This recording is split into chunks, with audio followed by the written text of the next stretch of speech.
देखिए, आपका चैप्टर है परसेंटेज प्रतिशत का।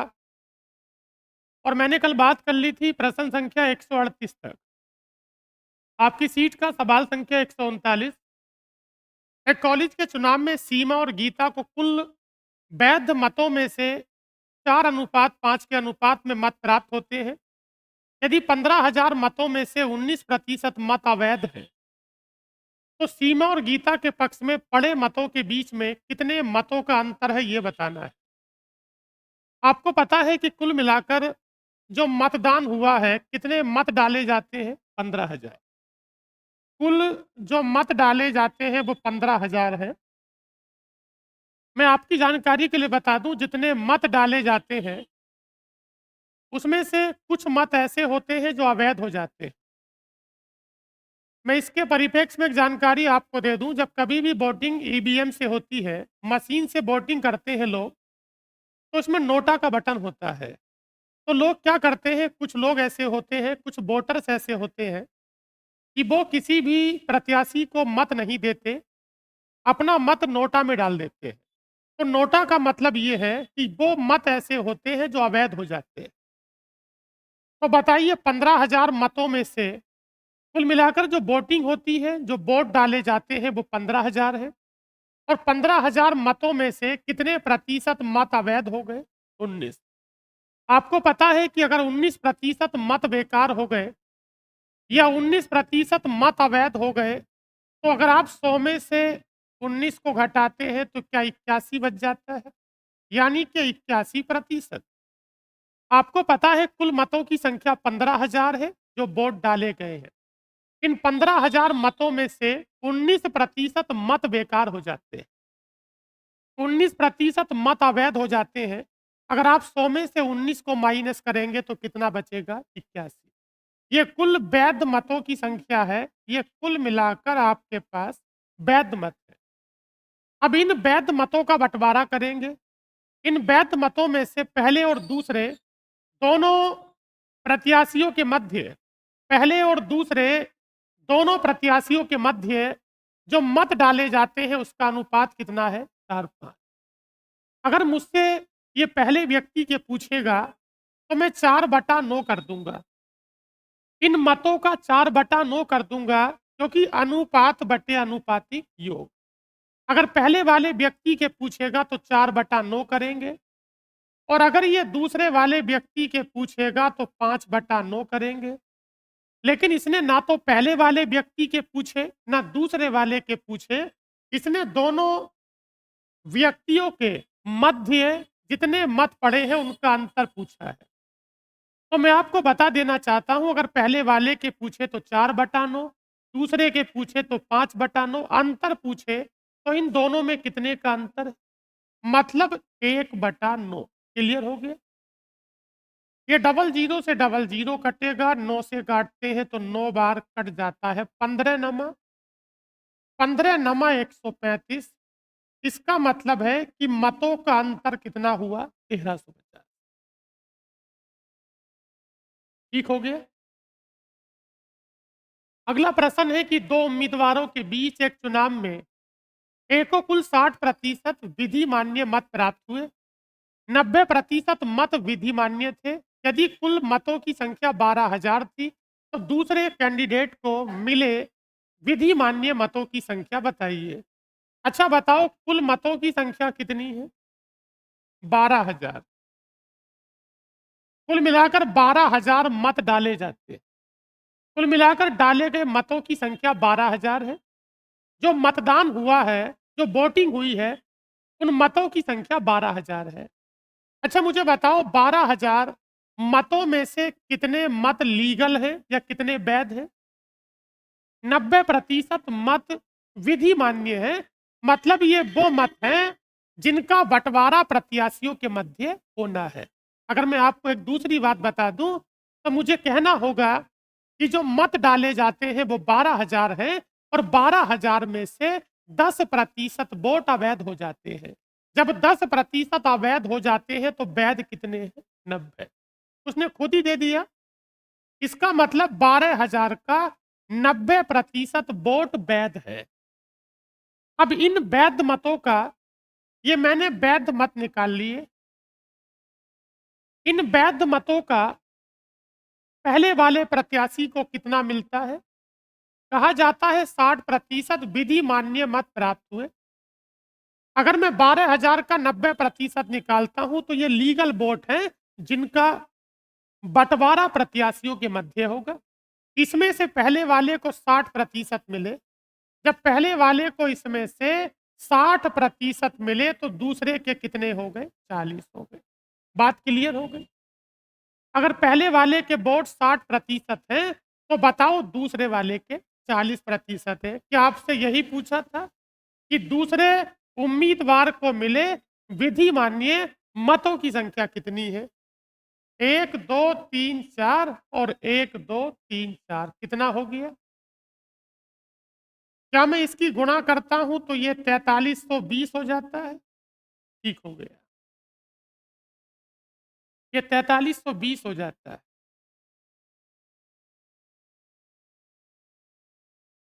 कितना हो जाता है? 4320। अगला प्रश्न देखेंगे। केवल शिवा और राजू ही महाविद्यालय के चुनाव में खड़े हुए। शिवा को वैध मतों के कुल 55% मत प्राप्त हुए। 20% मत अवैध हो जाते हैं। कुल मत कितने पड़े? 7500। भाई टोटल जो वोटिंग होती है, टोटल मत डाले जाते हैं 7500। एक बात मैंने अभी आपको बताई थी कि कुल मतों में से जितने मत डाले जाते हैं उसका कुछ प्रतिशत अवैध हो जाता है। तो बताओ अवैध मतों की संख्या है कितनी? अगर अवैध मतों की संख्या 20 है, जब 100 में से आप 20 को घटाओगे तो बताओ वैध मतों की संख्या कितनी है? 80 है। और इन वैध मतों का बंटवारा प्रत्याशियों के मध्य होता है। जरा मुझे बताओ इन वैध मतों का पहले वाले प्रत्याशी को कितने मिले? कितने मिले? 55। जब 100 में से 55 को घटाएंगे, अगर आप 100 में से 55 को घटाएंगे तो क्या बचेगा? 45। समझ में आया? कुल मतों की संख्या जो वोटिंग हुई है वो 7500 है। 7500 में से 7500 में से 20% वोट अवैध हो गए। मतलब अगर ये वोटिंग ईवीएम से हुई है तो उन लोगों ने नोटा का यूज किया है, और अगर ये वोटिंग बैलेट पेपर से हुई है तो उन्होंने उस पेपर पे जो फोल्डिंग की है, मोहर लगाने के बाद वो गलत दिशा में उसे मोड़ दिया गया है। कभी भी जब ग्राम प्रधानी का चुनाव होता है तो उसमें वोट कैंसिल हो जाते हैं। क्यों हो जाते हैं? जो पैम्पलेट पेपर है, जो बैलेट पेपर है, उस पे हमें मोहर लगानी है, लेकिन मोहर लगाने के बाद उसे ऐसा मोड़ना है कि वो मोहर उसी खाने तक सीमित रहे। अगर आप उसे गलत डायरेक्शन में मोड़ देंगे तो पहले वाले प्रत्याशी पे जो मोहर लगी है वो चौथे पे आ सकती है। लेकिन अगर आप सबसे पहले ऐसे मोड़ेंगे तो मोहर यहाँ की यहाँ रह जाएगी, तो आपका वोट कैंसिल नहीं होगा। 1 2 1 2 इसे काट लो थोड़ा सा, कितना आ रहा है? ये 2700 हो जाता है। आप कैलकुलेशन करेंगे 2700 हो जाता है। ठीक हो गया? अगला देखेंगे। दो उम्मीदवारों के बीच एक चुनाव में 12% मतदाताओं ने वोट नहीं डाले। विजेता ने कुल मतों का 68% मत प्राप्त करके अपने प्रतियोगी को 2880 मतों से हराया। चुनाव में मतदान करने वाले मतदाताओं की कुल संख्या कितनी थी? इस प्रश्न में कहीं से कहीं तक भी अवैध मतों का जिक्र नहीं है। केवल डाले गए मत और नहीं डाले गए मत, इस पर आपका सवाल बना है। देखिए, मैंने वोटर लिस्ट में, मतदाता सूची में कुल मतों की संख्या को 100% मान लिया। हमारा जो प्रश्न है, मतदाता सूची में जितने वोट हैं उससे सवाल शुरू हो रहा है। वोटर लिस्ट में कितने वोट हैं, मतदाता सूची में कितने वोटर्स के नाम हैं, वो नहीं पता, मैंने 100 मान लिया, 100% मान लिया। आप मुझे बताओ कितने प्रतिशत लोगों ने वोट नहीं डाले? जब 12% लोगों ने वोट नहीं डाले तो इसका मतलब 88% लोगों ने वोट डाले। कायदा ये कहता है कि प्रत्याशियों के मध्य कायदा ये कहता है कि प्रत्याशियों के मध्य जो मतों का बंटवारा होगा वो डाले गए मतों के हिसाब से होगा। क्योंकि जो मत डाला ही नहीं गया, वो किसी प्रत्याशी के खाते में नहीं जा सकता। तो मैं बता दूं कि मतों का बंटवारा तो इनमें से ही होगा, लेकिन उसने मूल्यांकन कुल पर कर दिया। किस पर कर दिया? विजेता ने या जीतने वाले ने कुल मतों का कितना प्राप्त किया? 68। और हमारे पास कुल मत 88 नहीं है, हमारे पास कुल मत कितने हैं? 100। इसका मतलब पहले वाले प्रत्याशी को मिले तो इनमें से ही होंगे, लेकिन मूल्यांकन कुल पर कर दिया और पहले वाला प्रत्याशी जो विजेता है, उस व्यक्ति को कुल का कितने मिले? 68%। इसका मतलब है कि इस व्यक्ति के जो मत हैं वो कुल का 68% है, तो 68 हो गया। आपको पता है कुल मत डाले कितने गए? 88। जब 88 में से 68 इसके हो गए तो सीधा घटा दो, बताओ कितने बचे? अरे 20 बचेंगे ना, सीधी कि हमें घटाना होगा। अरे 100 में से 12% ने वोट नहीं डाले, तो कितने लोगों ने वोट डाले? 88। और कुल में से अगर 100 वोट हैं तो 68 लोगों ने वोट इसे दे दिया। जब 68 लोगों ने इसे वोट दे दिया और टोटल कितने लोगों ने वोट डाले? 88। तो बाकी कितने होंगे? 20। मतों का जो अंतर होता है प्रत्याशियों के मध्य, वो जीत हार को बताता है। बताओ 68 और 20 का अंतर 48% होगा, और 48% का मतलब जीत हार कितने से हो रही है? 2800 से। आप कितने मत ज्यादा लाते हैं, मैं कितने मत कम लाता हूं, ये जीत हार को बताते हैं। 48 से कितनी बार कटा है? ये 60 बार कटा। तो बताओ 1% का मान कितना होगा? 60 होगा। अब 1% का मान 60 हो गया। अच्छा, आपसे कुल मत पूछे हैं या आपसे ये पूछा है कि मतदान करने वाले कितने लोग हैं? अरे मतदान करने वाले पूछे हैं ना।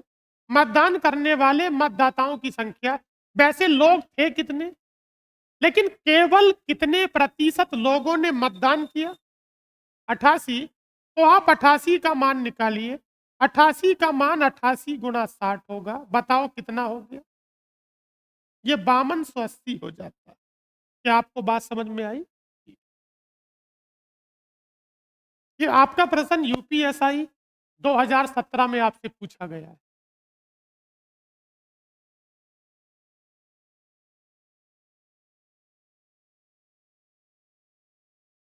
समझ में आ रही कहानी?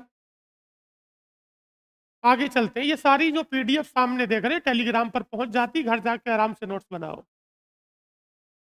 दो उम्मीदवारों के चुनाव में 10% मतदाताओं ने अपने मत नहीं दिए।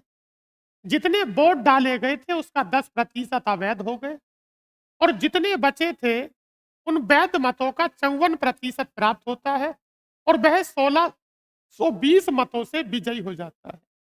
मतदाता सूची में उन लोगों की संख्या बताओ जिन्होंने मतदान करने के लिए पंजीकरण कराया था।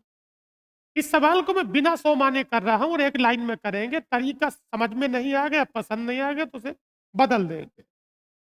टोटल मतदाता सूची में पंजीकृत मतदाताओं की संख्या को मैंने टी मान लिया। जब वोट करने की बारी आती है, वोटिंग की बारी आती है, तो कितने प्रतिशत लोग वोट नहीं डालते?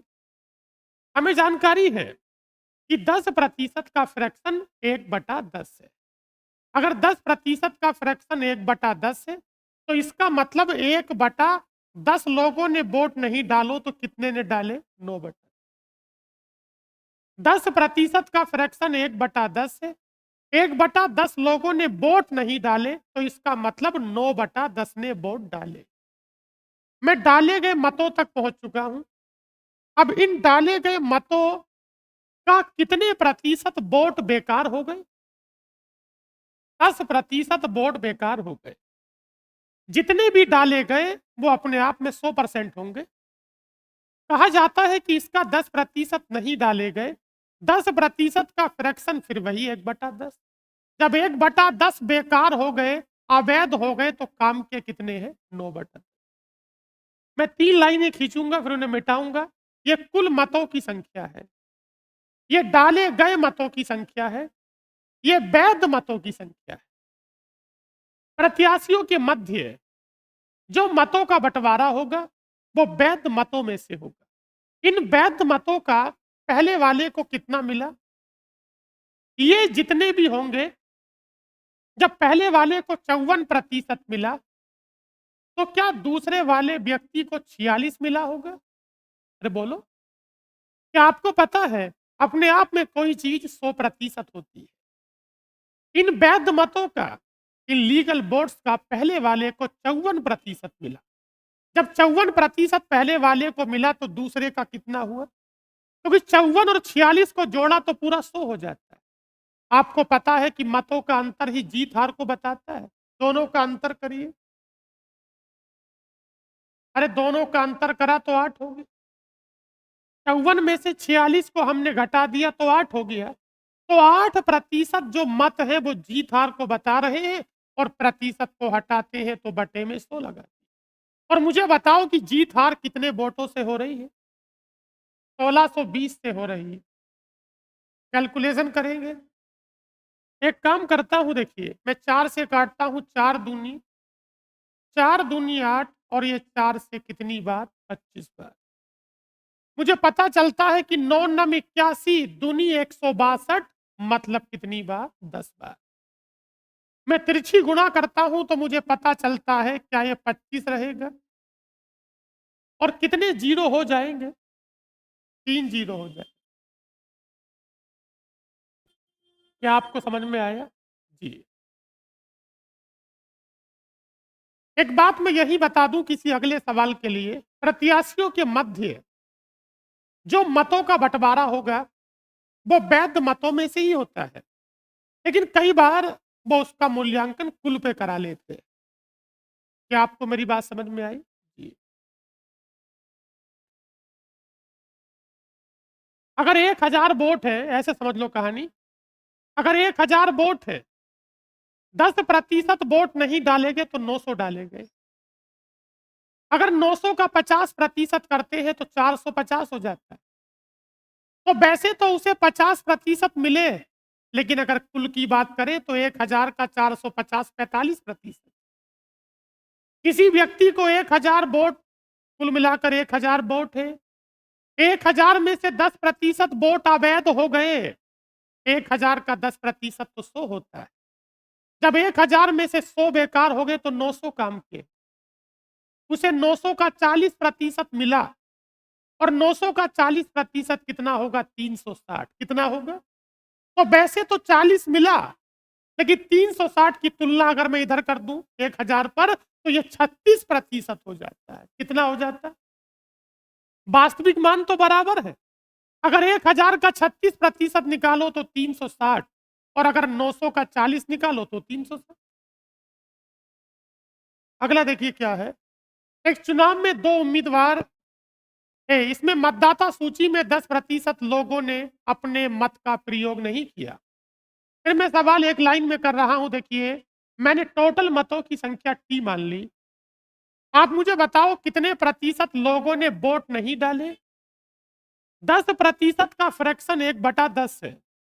जब 1/10 लोगों ने वोट नहीं डाले तो 9/10 ने वोट डाले। 10% का फ्रैक्शन 1/10 है। 1/10 लोगों ने वोट नहीं डाले, तो 10 में से एक व्यक्ति ने वोट नहीं डाले, तो कितना हो गया? 9/10। ये डाले गए वोट है। आपको पता है जब वोटिंग हो जाती है तो पता चलता है कि लोगों ने नोटा का यूज किया। कुछ लोगों ने अवैध वोटिंग कर दी। वो कितने लोग हैं? 20% लोगों ने ऐसे वोट डाले हैं जिनके वोट अवैध हो जाते हैं। 20% का फ्रैक्शन 1/5। जब 1/5 बेकार हो गए तो काम के कितने हैं? 4/। क्या आपको ये सब समझ में आ रहा है? ये वैध वोट हैं, इन्हीं का बंटवारा प्रत्याशियों के मध्य होगा। बताओ पहले वाले को कितने मिले? पहले वाले को मिले हैं 58। जब पहले वाले को 58 मिले तो दूसरे वाले को 42। मतों का अंतर जीत हार को बताएगा।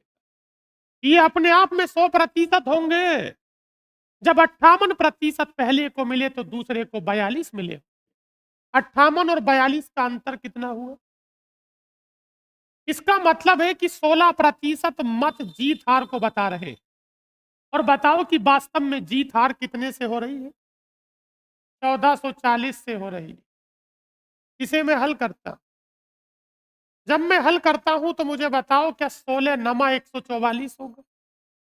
16 नमा 144 का मतलब 10 होगा। मुझे पता चलता है कि 4 से कितनी बार कटता है? 25 है। बताओ 25 पंजे, 25 पंजे हो जाता है 125। और बताओ कितने जीरो रहेंगे? 12,500 टोटल हो जाता है।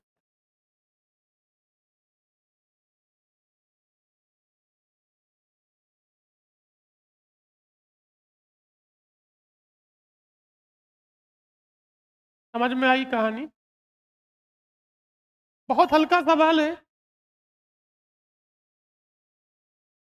अगला सवाल, ये सवाल थोड़ा खास है। इसके खास होने की दो वजह है और ये सबसे अच्छा सवाल है। इसी तरह का एक सवाल बना था यूपीपी री एग्जाम में। अभी टेस्ट होगा तो आपको पता लगेगा। इस सवाल में एक अलग बात ये है कि इसमें जो अवैध वोटों की संख्या है वो वास्तव में दी है। अभी तक जो मैंने 2-3 सवाल पीछे किए, क्या इसमें अवैध मतों का मान प्रतिशत में दिया था? अगले सवाल में जो अवैध मत है वो प्रतिशत में नहीं दिए, बस इसी वजह से वो सवाल को अलग करते हैं। कुल मतों की संख्या मैंने 100% मान ली। कुल मतों की संख्या मैंने कितनी मान ली? 100% मान ली। एक बात मुझे जरा बता के चलिए, कितने प्रतिशत लोगों ने वोट नहीं डाले? कितने प्रतिशत लोगों ने वोट नहीं डाले? जब 10% लोगों ने वोट नहीं डाले तो 90% लोगों ने वोट डाले। बढ़िया हो गया काम। 100% लोग हैं जो वोटिंग कर सकते थे। कुल मतों की संख्या मैंने 100 मान ली है जो मतदाता सूची में रजिस्टर्ड है। 10% लोगों ने वोट नहीं डाले तो 90% लोगों ने वोट डाले। अब बात आती है वैध मतों की। इस सवाल को मैं आगे करूंगा तो थोड़ा छोटा करूं। जरा बताओ इसमें से कितने वोट बेकार हो गए? 75% या 75? 75 हो गया। 90% है वो मत जो डाले गए हैं। और 90% को अलग रखिए, ये प्रतिशत वाला मान है। और 75 को अलग रखिए, वो वास्तविक मान है।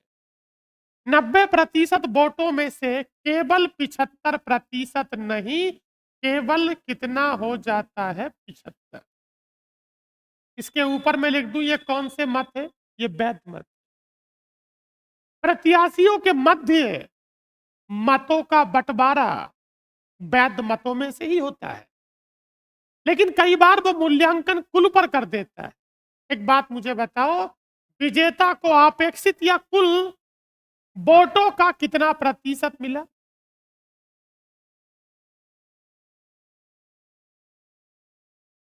एक बात मुझे बताइए, कुल मत है कितने? मिले तो इनमें से ही है, मूल्यांकन कुल पे कर दिया, 50% हो जाता है। एक बात आपको पता है, प्रत्याशियों के मध्य मतों का बंटवारा उनका होता है जो वैध होते हैं। मैं आपको बता देना चाहता हूं,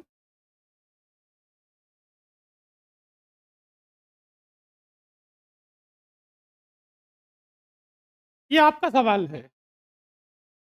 100% लोग हैं, 12% ने वोट नहीं डाले तो 88 ने डाले थे। लेकिन कहा है कि पहले वाले प्रत्याशी को कुल मतों का, क्या बोला?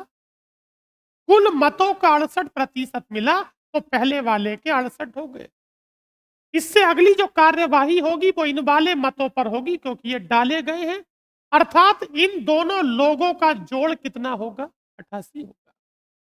और इन दोनों का जोड़ 88 तब होगा जब 88 में से 68 को घटाऊंगा तो 20 होगा। इन दोनों का जो जोड़ होगा, इन दोनों का जो जोड़ होगा वो ये होगा, क्योंकि वैध मत तो ये है। अब इन दोनों का जोड़ ये कैसे होगा? एक बात मुझे बताओ, क्या दूसरे वाले का मान 40% माइनस 75 होगा कि नहीं होगा? हैं? बताओ, क्या दोनों का जोड़ ये कोष्टक बन रही है?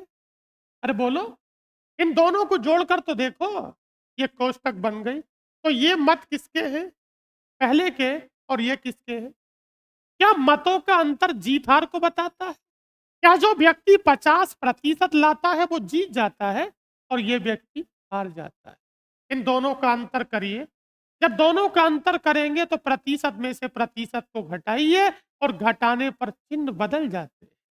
तो बताओ, 50 में से 40 गया तो कितना बचा? और प्लस हो जाएगा 75।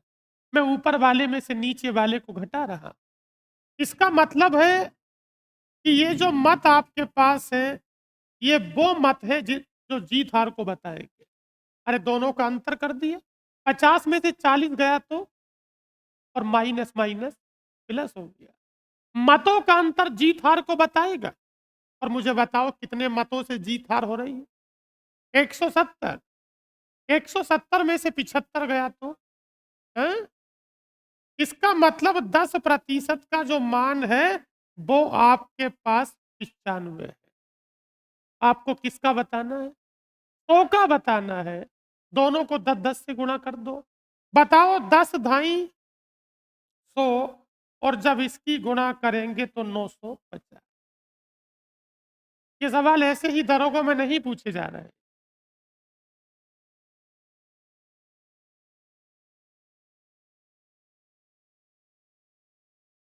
समझ में आया?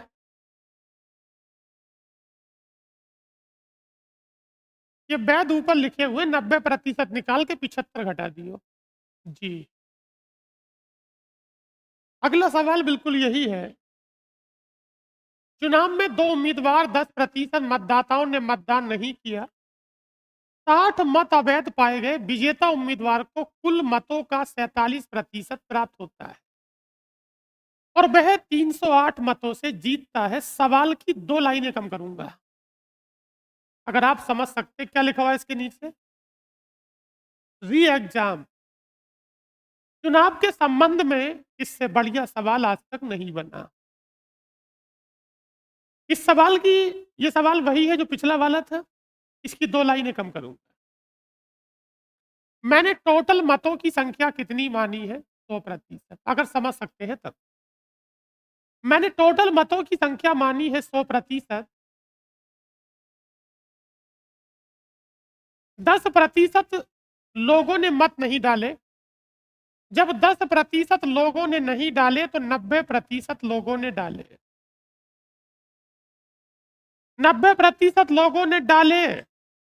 और मैं बता देना चाहता हूं, किसी भी प्रत्याशी को जो मत मिलते हैं वो वैध मतों में से मिलते हैं, लेकिन कभी कभी मतों का बंटवारा कुल पर कर दिया जाता है, जैसा मैंने पीछे बताया। तो बताओ, पहले वाले प्रत्याशी को, विजेता उम्मीदवार को कुल मतों का कितना मिला? इसका मतलब इसके हो गए 47। बात क्लियर? इसके तो पक्के पूरे 47 है। इसे नहीं पता कि वैध है या अवैध है, इसे मतलब नहीं किसी बात से। इसके तो पूरे पूरे 47 है। बात क्लियर हो गई? अगर इसके पूरे 47 हैं तो इसका मतलब दूसरे वाले के 43 होंगे, हैं? क्योंकि दोनों का जोड़ 90 है। अगर इसके 47 हैं तो इसके 43 होंगे, लेकिन इसके 43 नहीं होंगे क्योंकि कुछ मत अवैध हो गए। तो इसके तो पूरे पूरे 47 है। मैं पूरे पूरे बार बार क्यों बोल रहा? क्योंकि इसमें से कुछ भी कम या ज्यादा नहीं है। जब दूसरे वाले के निकालो तो 90 में से घटाओ, और 90 में से 47 को घटाया तो कितना बचा? लेकिन इसके 43 नहीं होंगे। इसके 43 में से कितने कम होंगे? 60। एक लाइन वो कम होगी ऊपर वाली। बात समझ में आई? आप चाहे तो इसे भी ना लिखें, आपको पता है कि टोटल तो 90 है। अगर इसके 47 होंगे तो इसके, लेकिन इसके 43 नहीं होंगे। इसके उतने कम होंगे जितने वोट अवैध हो जाते हैं। मतों का अंतर जीत हार को बताता है। मतों का अंतर जीत हार को बताता है। माइनस और माइनस माइनस प्लस। 43 में से 43 गया तो 4% प्लस होगा 60। ये वो मत है जो जीत हार का निर्धारण कर रहे हैं और वो है कितने? 308। 308 में से जरा घटाओ तो 248 मान किसका हुआ? कट लगा दो ऐसे ही। क्या 1% का मान 62 होगा? क्या आपको कुल मत बताने हैं? बताइए कुल मत कितने पे काम कर रहे हैं? 100% पर काम कर रहे हैं। कुल मतों की संख्या हो जाती है 100%। अगर आपको 100% का मान चाहिए तो 100 से गुणा करिए, कितना होगा? 62। समझ में आया कुछ? अगला प्रश्न। एक चुनाव में केवल 2 उम्मीदवारों ने भाग लिया। 30% पंजीकृत मतदाताओं ने मतदान नहीं किया और 180 मत अवैध करार कर दिए गए। विजेता ने प्रतिद्वंदी से 684 मत अधिक प्राप्त किए। विजेता द्वारा प्राप्त वैध मतों की संख्या पंजीकृत मतों की कुल संख्या का 42% है। कितने पंजीकृत मतदाताओं ने मतदान किया? जो आप कह रहे थे वही बात इसने पूछ ली है। देखिए कुल मतों की संख्या मानी है 100%। कितने प्रतिशत लोगों ने वोट नहीं डाले? जब 30% लोगों ने वोट नहीं डाले तो 70% ने वोट डाले। अगर सवाल में इस बात का जिक्र है कि कुछ मत अवैध हो जाते हैं तो प्रत्याशियों के मध्य मतों का बंटवारा वैध मतों से होता है, लेकिन वो कभी कभी किसी खास प्रत्याशी के मत कुल पर बताकर दे देता है। पंजीकृत मतदाताओं की संख्या कितनी है? 42। इसका मतलब पहले वाले के मत कितने होंगे? 42। जब पहले वाले के मत 42 होंगे तो दूसरे वाले के अरे 26 होंगे ना। वो अगली बात है। अगर कुल मत 70% डाले गए और इसके 100% का टोटल का 42 है, लिख दूंगा, जाऊंगा उधर। इसके 42 हो गए। जब इसके 42 हो गए तो बताओ इसके कितने बचे? 28। दूसरे वाले के मत 28 होंगे क्योंकि दोनों का जोड़ 70। लेकिन जो अवैध मत है पहले वाले में से कम नहीं होंगे, इसमें से कम होंगे। बताओ कितने मत अवैध हो जाते हैं? कहां लिखा दोस्तों? 180 मत अवैध हो गए। कितने हो गए? तो 180 पहले में से घटेगा या दूसरे में से घटेगा? दूसरे में से घटेगा। मतों का अंतर जीत हार को बताएगा। दोनों का अंतर कर दो प्लस और ये क्या होगा? माइनस। 42 में से 28 गया तो है 14% और प्लस 100 कितना है? 80। और बताओ जीत हार कितने से हो रही है? 600। 684 में से 180 घटाओ, ये हो जाता है 504। 1% का मान बताओ। वैसे तो 14% का मान है, तो अगर जो चीज पूछी है उसका निकल जाएगा। लेकिन अगर आप चाहो तो ये मान कितने प्रतिशत का है? 14% का, यही रोक दिया। आपसे पूछा गया था कितने लोगों ने मतदान किया, तो बताओ कितने लोगों ने किया? 70% लोगों ने मतदान किया है। क्या इस 14 का 70 बन सकता है? भाग नहीं, गुणा करेंगे। 5 से गुणा कर दो, बताओ 14 पंजे और 5 पंजे, क्या 2520 हो जाता है?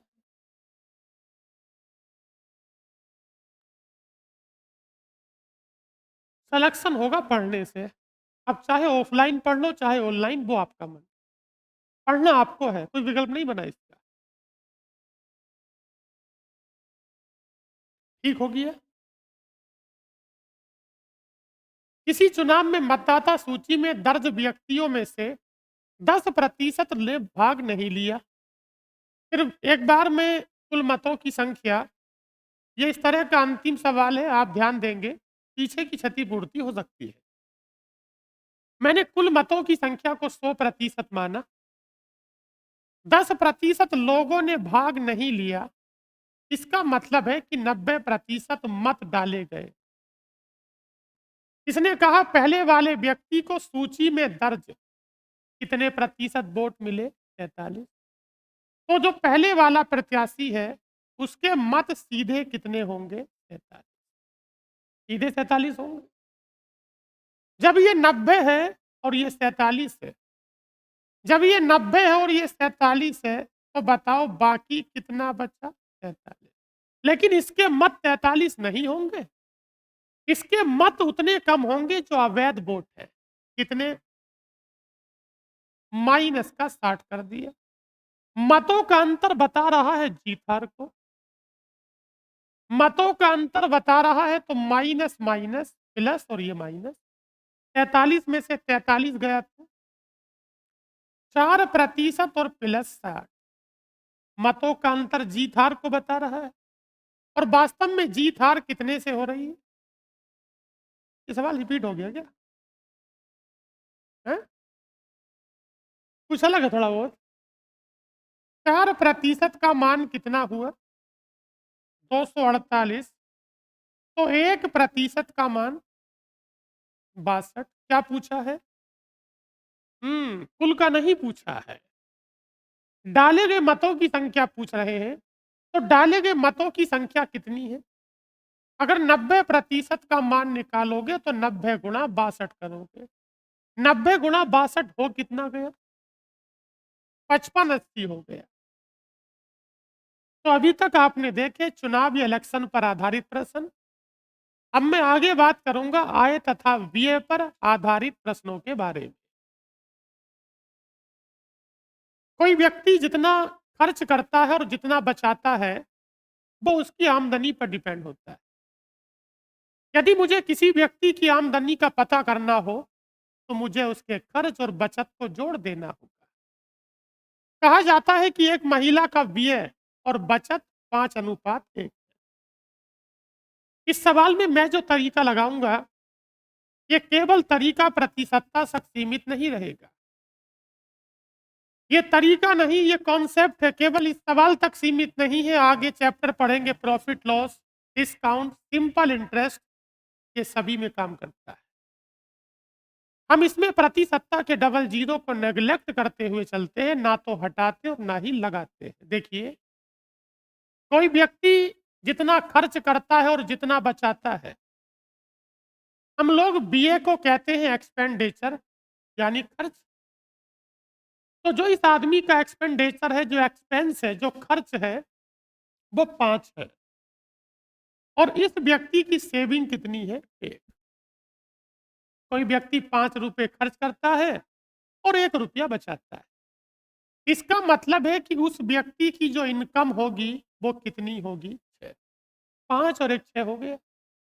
कोई व्यक्ति 5 रुपए खर्च करता है और 1 रुपया बचाता है, उस व्यक्ति की बचत या सेविंग हो जाती है कितनी? 6। क्या कहा जाता है? आगे पढ़ रहा हूं, जरा बताओ उसकी आय कितने से बढ़ गई? आय कौन सी वाली है? अगर वृद्धि कहे तो सीधा गुणा करिए प्लस में रख के, कमी कहे तो सीधा गुणा करिए माइनस में रख के। तो कहा जाता है कि उसकी जो आमदनी है वो कितने प्रतिशत से बढ़ गई? अगर 10% से बढ़ गई तो 10 छंग कितना होगा? 60। यहां तक काम क्लियर हो गया? अच्छा बताओ कि उसका बीए कितने से बढ़ गया? अच्छा उसका बीए 20 से बढ़ गया। आपको पता होना चाहिए उसकी बचत में प्रतिशत परिवर्तन पूछ रहे हैं। एक बात मुझे बताओ कि इसकी जो आमदनी है, आमदनी कितने से बढ़ गई? आमदनी 10 से बढ़ गई। तो बताओ 10 छंग 60। और इसका जो खर्च है, इसका जो बीए है, क्या वो भी बढ़ जाता है? सीधा प्लस में गुणा कर दिया, 20 पंजे 100। इन दोनों को जोड़ेंगे तो 60 आना चाहिए। तो बताओ 100 में कुछ जोड़ूं या घटाऊं कि 60 है? क्या घटा दूं? 60। 60 नहीं, 40। अगर मैं 100 में से 40 को घटाऊंगा तभी तो 60 आएगा। और 40 माइनस में है तो ये कमी का सूचक है। और बताओ 40 मान है किसका? 1 का। तो बताओ क्या उसकी बचत में कमी होगी कि वृद्धि होगी? कमी कितने की होगी? उत्तर हो गया। अगर इसका अगर इसमें एक विकल्प ये होता कि 40% की वृद्धि और एक विकल्प ये होता 40% की कमी, तो उत्तर कौन सा वाला होता? कमी वाला। केवल प्रतिशत परिवर्तन पूछ रहे हैं तो प्लस और माइनस का कोई मतलब नहीं है। राम का बीए और बचत, यहाँ देखिए सामने, ये एक्सपेंडिचर है, ये खर्च है, और ये उसकी सेविंग है, और ये उसकी इनकम है। जरा बताओ कोई व्यक्ति कितना खर्च करता है? 3। और कितना बचाता है? जो उसका एक्सपेंस है, जो एक्सपेंडिचर है, वो 3 है और उसकी बचत 2 है। जब 3 खर्च करता और 2 बचाता है तो उसकी इनकम कितनी होगी? 5। प्रतिशतता के डबल जीरो को नेग्लेक्ट कर रहे हैं, वृद्धि को प्लस में, कमी को माइनस में लिख रहे हैं। एक बात मुझे बताओ, उसकी आमदनी कितने से बढ़ गई? आमदनी कहाँ है? आमदनी नीचे है। आमदनी 10 से बढ़ गई, सीधे 10 से गुणा लगा रहा। जब सीधे 10 से गुणा लगाता हूं तो बताओ 10 पंजे 50। आमदनी 10 से बढ़ गई तो 10 पंजे 50। और बताओ उसका बीए कितने से बढ़ गया? बीए तो ऊपर वाला है ना। बीए 12 से बढ़ गया तो बताओ कि 12 तिया कितना होगा? 36। क्या हमें इस बात का पता है कि इन दोनों का जोड़ 50 आना है? इन दोनों का जोड़ 50 आना है। आप मुझे बताइए कि मैं 36 में क्या जोड़ूं कि 50 हो जाए? मुझे 14 को जोड़ना होगा, और 14 मान है किसका? सबसे पहले तो ये बताओ कि 14 प्लस का कि माइनस का? प्लस का है तो ये वृद्धि का सूचक है। और 14 मान है किसका? जब 2 का मान 14 तो गुणा किससे होगी? 7। क्या 7 प्लस का है? ये वृद्धि को बताए।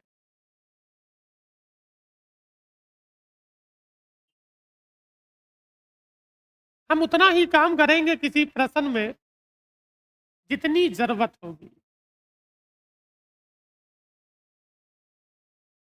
एक व्यक्ति का खर्च और उसकी बचत का अनुपात 7:3 है।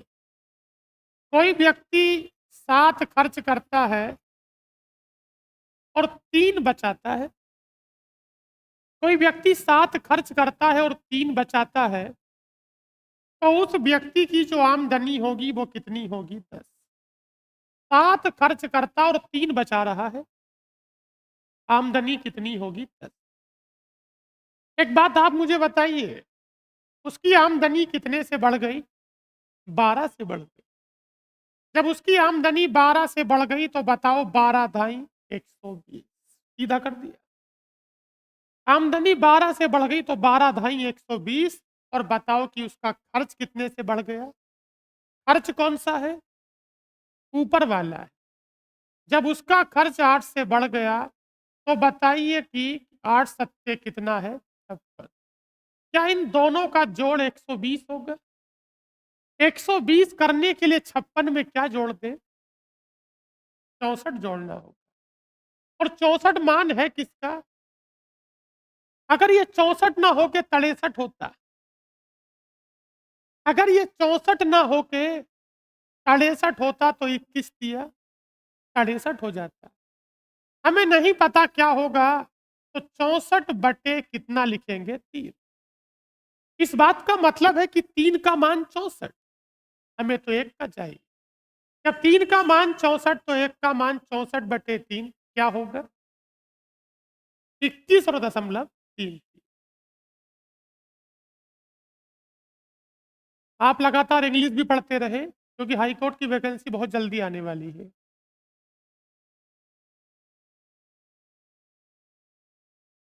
देखिए, जेड अपनी आय का जेड अपनी आय का इतने प्रतिशत खर्च करता है, सबसे पहले तो इसे ही देख लें।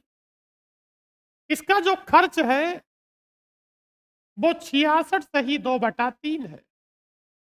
क्या 66 सही 2/3% खर्च करता है? आपको पता है कि 66 सही 2/3 का फ्रैक्शन क्या 2/3 होगा? अरे बोलो, इन सब फालतू बातों को छोड़ो अभी। पहले तो इसे सही रूप में लेकर आइए जैसा पिछले सवालों में दिया जाता था। तो बताइए कि 66 सही 2/3 66 सही 2/3% खर्च करता है, मतलब 2/3 खर्च करता है। इस बात का मतलब है कि अगर उसकी जो इनकम है, अगर उसकी इनकम 3 रुपए की, तो वो व्यक्ति 2 रुपए खर्च करता है और 1 रुपया बचाता है। क्या 2/3 इसी बात का सूचक है? कोई व्यक्ति 2/3 खर्च करता है, इस बात का मतलब है कि 3 रुपया कमाता है, तो 2 रुपया खर्च करता है और 1 रुपया बचाता है। अब मैं आगे चलता हूँ पुराने तरीके की तरफ। एक बात मुझे बताओ, उसकी आमदनी कितने से बढ़ गई? उसकी जो आमदनी है, अच्छा मुझे बताओ, उसका व्यय कितने से बढ़ गया? व्यय 10 से बढ़ गया। जब उसका व्यय 10 से बढ़ गया तो बताओ 10 दूनी 20। ठीक हो गया साहब? खर्चे की बात चल रही है, वो 10 से बढ़ गया। ये 10 दूनी 20 हो गया। एक बात जरा मुझे बताओ, इसकी बचत कितने से बढ़ गई?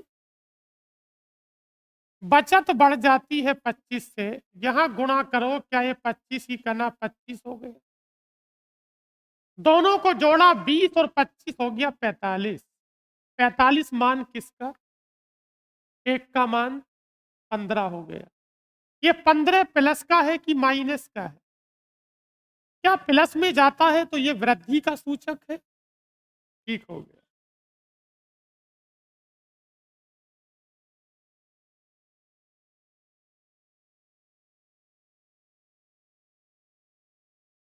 अगला प्रश्न।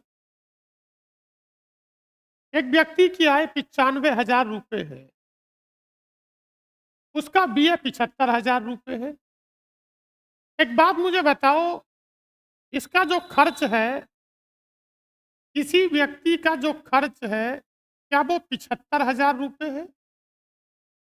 वो कमाता कितना है? 95,000। जब 95,000 में से 75,000 खर्च करता है तो इसका मतलब 20,000 बचाता है। मैं दोनों को अनुपात में बदलता हूं क्योंकि सवाल इसी तरह से होगा।